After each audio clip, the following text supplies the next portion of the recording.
Jason and I, also Jason helped me a lot. So Jason, the studio got me a 2-bedroom suite upstairs on this hotel. Yeah, you lived together for a while.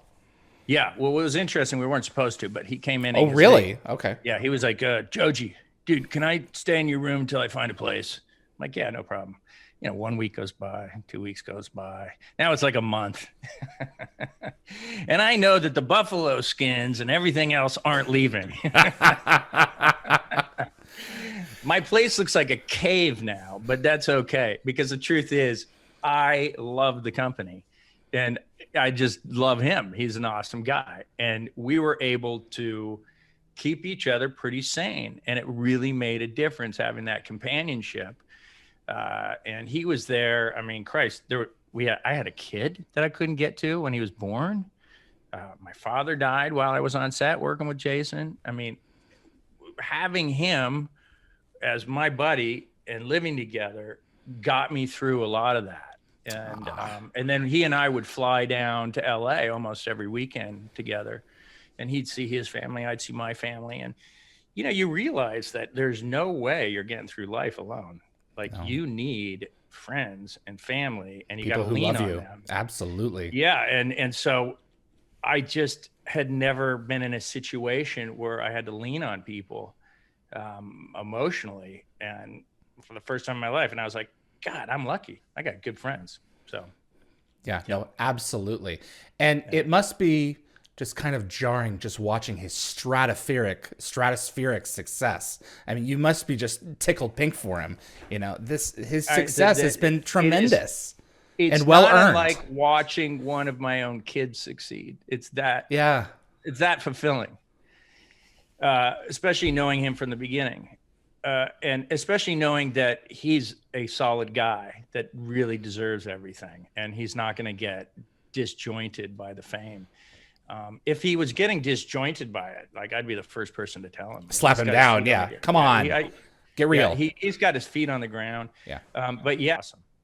And by the way, it comes with a price. It's really difficult. So this quarantine, he was like, oh, I get to spend some time with my family. I mean, he's booked out like 2 or 3 years in advance. The idea of spending some time with his family was just not on the books. And so the kids would have to get flown to his location. It wasn't easy. And I saw him a number of times on various sets.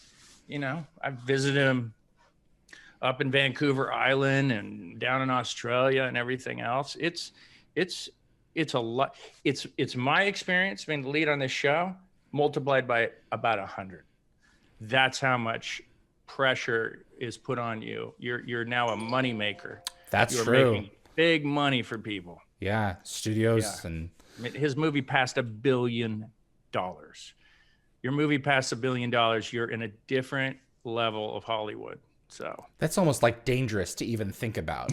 Can you imagine the insurance policies that are taken out on you and everything? I mean, for a normal show, but now like this, especially with as physical as he is. And I mean, he's that way anyway, that's just how he's oriented, but the stuff that he does and gets to do, it's got to be very rewarding to watch that. Absolutely. Yeah, it is.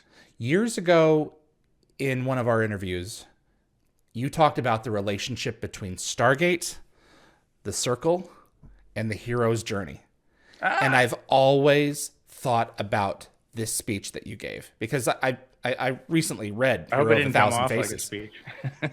No, it didn't. It came off as eye-opening, and I front-loaded it as the beginning of a new fan series that I did called The Phenomenon, where people were talking about how Stargate had influenced their lives for the better. Can you tell us about Shepard and the hero's journey and the Circle and the cycle of the hero's journey as it relates to Stargate? Because the Circle, you said, is the most universal symbol in the world. Yeah, it is. Interestingly enough, I mean, Joseph Campbell came along and decided to kind of synthesize all these mythologies and religions and find out what the patterns were. What were the common themes throughout all religions and all mythologies? And it was very often the same exact paradigm, which is a hero starts in a place, there's a problem, and he has to leave home. And he has to go out into this world and he is transformed by his experience, and he comes back to share what he's learned back home, and that enriches life at home. And almost it's hard to come up with any books, movies, or films that might be different, right? I mean, they all pretty much are about a journey. Sometimes they're very interior, sometimes they're, physical. I mean, but it is the same basic paradigm. And the circle was, in fact, the most common physical symbol in all religions and mythologies. So you kind of come and you're thinking about this and you're like, wow, there's a certain genius to the Stargate mythology. They really hit all these sweet spots. And I don't think it's a coincidence that Stargate is very popular across the world. These are themes that every culture can relate to. I mean, you can go to Africa and find massive Stargate fan bases, and they were themes in their tribes, so all cultures look outwards, and dream of space travel, or what space has to offer, what space means. It's the big unknown and everything. Yeah, what's beyond your borders? Right. And then you add in this one aspect, is that it is in our show, it's a physical journey. So it's an adventure. So that really helps us in terms of translating into different cultures. I think there's a reason why certain genres do well across cultural boundaries, and action is a big one of them. And we are, in fact, an action film. We are science fiction action, but we're an action film. And action is easily watchable by anyone. And so what I found interesting is that I've heard from almost every type of fan, and one of them was like blind people love the show, deaf people love the show. And you're like, well, interesting, like blind people, what they love is in their mind, the voices are so distinct. Yeah. They can know exactly what's going on, yeah. exactly who's talking, and they have a very clear picture of what's going on. I mean, I can't tell you, I've signed a lot of walking canes. I've autographed a lot of walking canes and so forth. And I've talked to mothers and stuff who have introduced me to their kids who are deaf, and they're like, they love this show. And that's another thing. How many shows are so cross-generational? I've seen grandparents show up with their children and their grandkids who are all fans of the show. That's really hard to find today. There's not a lot of shows. They hit very specific demos, but there's very few shows that grandparents want to watch that their grandkids like, and vice versa. So that, to me, that was amazing. Like, that was a remarkable triumph without watering it down, And so I was kind of proud of that. Yeah. And just feel like, God, every actor should have the satisfaction of doing work and sending it out there and it being responded to positively, and you're getting feedback for it. You get to go to a convention, you get to meet these people, and they get to tell you, because sometimes I just think, God, my life is so ridiculous. I'm in a spaceship made of plywood and styrofoam. This is so ridiculous, right? What do I do? I mean, there are people who actually do things. I don't even think I'm doing anything.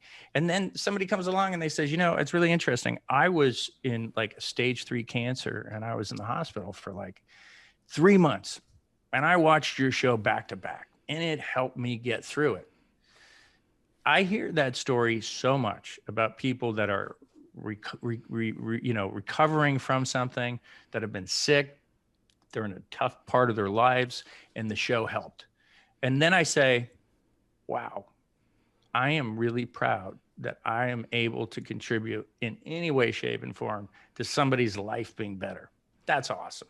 Thanks for watching this clip from Dial the Gate. If you enjoyed the video, give us a thumbs up. It's our goal to share a new Stargate story every day while we're on break. Please feel free to subscribe to future episodes here on YouTube. And if you have Stargate friends who might like this clip, Let them know about us. Be sure to visit dialthegate.com to view the complete archive, as well as transcripts from past interviews. I'll see you on the other side.